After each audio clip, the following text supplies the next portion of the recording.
안녕하십니까. 세상 읽어주는 남자 이상훈입니다. 오늘은 반도체 설계 자산업체 Arm에 대해서 한 말씀 드리겠습니다. 이 Arm은요, 삼성전자나 퀄컴, 애플, 하웨이 같은 전세계 유력 반도체 기업의 반도체 설계도를 만들어 파는 기업입니다. 직접 칩을 만들지 않고 기술에 대한 지적 재산을 만들고 이에 대한 라이선스 비용을 받는 수익 모델입니다. 그래서 일반 소비자들에게는 잘 알려지지 않은 기업입니다. 하지만 Arm은 반도체 업계에서는 너무나 중요한 기업입니다. 반도체 산업의 가장 큰 특징이 바로 제조와 설계의 분업인데요. 그런 맥락에서 세계 최고의 반도체 설계 자산업체 Arm에 대한 이해 없이 반도체 산업을 이해할 수는 없습니다. 그리고 Arm은 미중 무역 분쟁에서 키를 진 업체이기도 합니다. 미중 무역 분쟁에서 미국의 집중적인 타깃이 되고 있는 기업은 바로 중국의 통신장비업체 하웨이인데요. 이 하웨이는 세계 최고 통신장비업체이자 세계적인 스마트폰 업체이기도 합니다. 미국의 하웨이에 대한 거래 제재에 따라 하웨이는 Arm과도 거래를 정상적으로 하지 못하는 상태입니다. 그 결과 하웨이는 스마트폰의 심장이라는 AP칩을 최고의 최적의 상태로 만들지 못하는 문제가 발생하고 있습니다. Arm이 반도체 생태계에서 영향력이 그만큼 크다는 뜻인데요. 실제 지난해 Arm 설계도를 가져다가 생산된 반도체는 229억 개에 달한다는 통계도 있습니다. 그러니까 230억 개에 달한다는 통계인데요.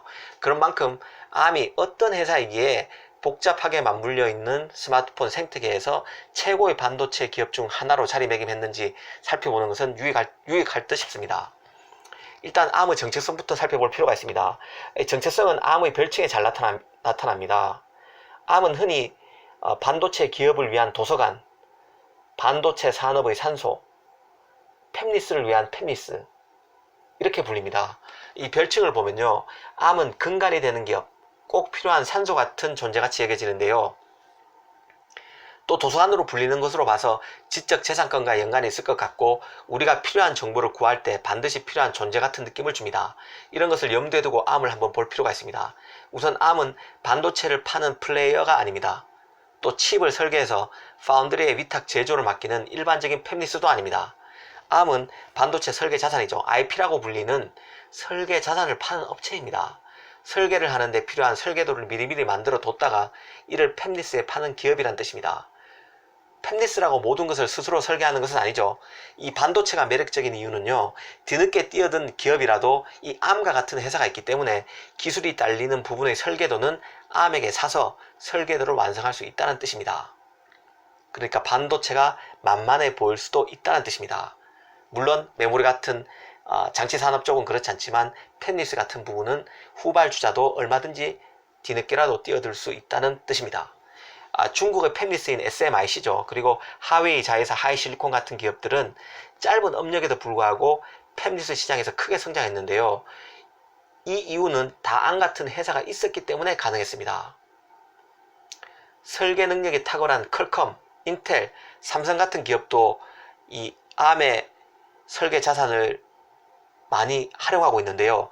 복잡한 설계도를 일일이 만들 수는 없기 때문에 꼭 필요한 부분은 Arm에게 돈을 주고 IP를 빌려와서 쓰고 있습니다. 하지만 차이점도 있습니다. SMIC, 하이실리콘과 같은 팹리스 분야 신생 기업과 같은 부류들과 퀄컴, 인텔, 삼성전자와 같은 전통의 팹리스 강자 간의 차이가 있다면 퀄컴, 인텔, 삼성 같은 기업들은 Arm의 반도체 설계 자산, 즉 IP를 구입하지만 코어는 스스로 설계합니다. 반면 SMIC 등은 설계 자산뿐만 아니라 코어까지 Arm 것을 쓰는 경우가 대부분입니다. 중국의 팹리스들이 외형적으로는 많이 컸지만 아직 퀄컴, 인텔, 삼성 정도까지는 기술력이 안 된다는 뜻이죠.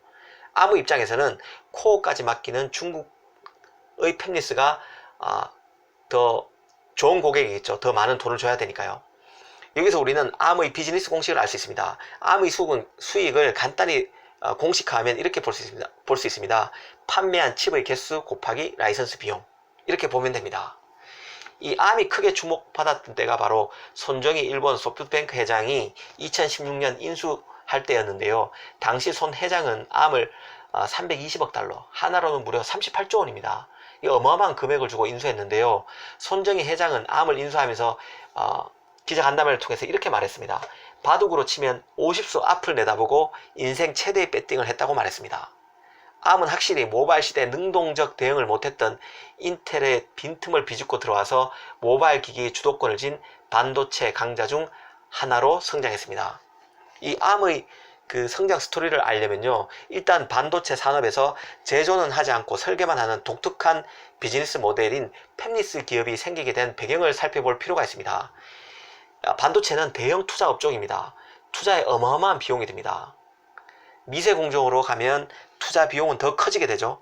이 과정에서 설계와 제조를 다 하는 기업들은 고민을 할 수밖에 없습니다. 왜냐하면 신규로 투자해야 하는 비용에 비해서 지금 하고 있는 주력 사업이 커지지 않는 한계에 봉착하기 때문입니다.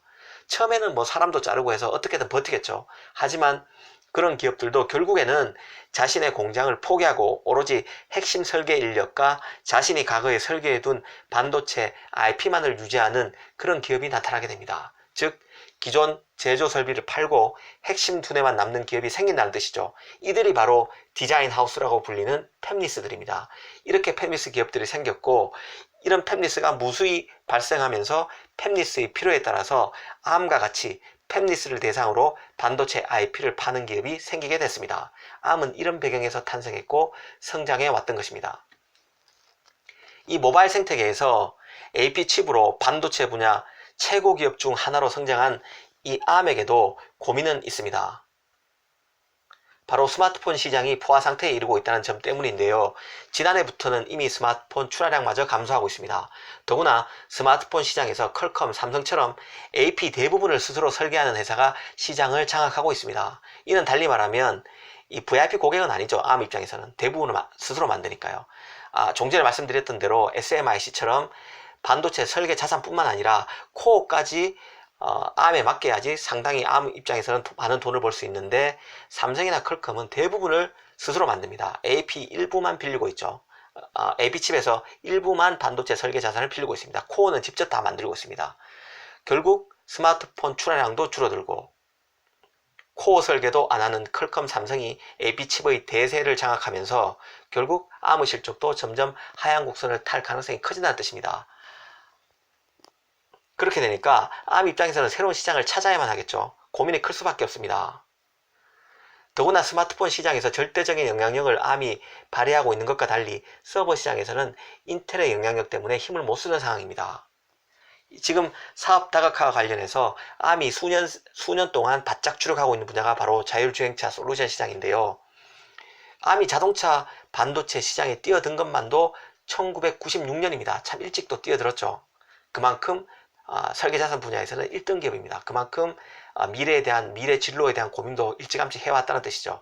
ARM은 지금 현재 차량용 인포테인먼트 시스템 AP 시장 점유율 같은 경우는 85%, 첨단 운전자 보조 시스템 ADAS라고 하죠. 이 첨단 운전자 보조 시스템 AP 점유율은 60%를 차지하고 있을 정도입니다. ARM은 모바일 시대 초반에 폭발적으로 성장했듯이 수요가 이제 조만간 폭발할 가능성이 큰 자동차용 반도체에 필요한 저전압, 고온 상황에서 고도의 신뢰성을 보장할 수 있는 표준 설계를 저렴하고 쉽게 제공할 수 있어야 이 시장도 연착륙할 수 있을 것으로 보입니다. 이 국내 기업 중에서는요, 삼성전자, SK하이닉스, 텔레칩스 같은 기업들이 ARM의 IP를 통해서 자율주행 시대 전면에 나설 것으로 예상해 볼 수 있습니다. ARM이 모바일 시대의 주도권을 잡았던 것처럼 자율주행 등 다른 반도체 분야에서도 차별화된 제품을 통해서 헤게모니를 계속 유지할 수 있을지 지켜보는 것도 흥미로울 것이라는 생각이 듭니다. 감사합니다.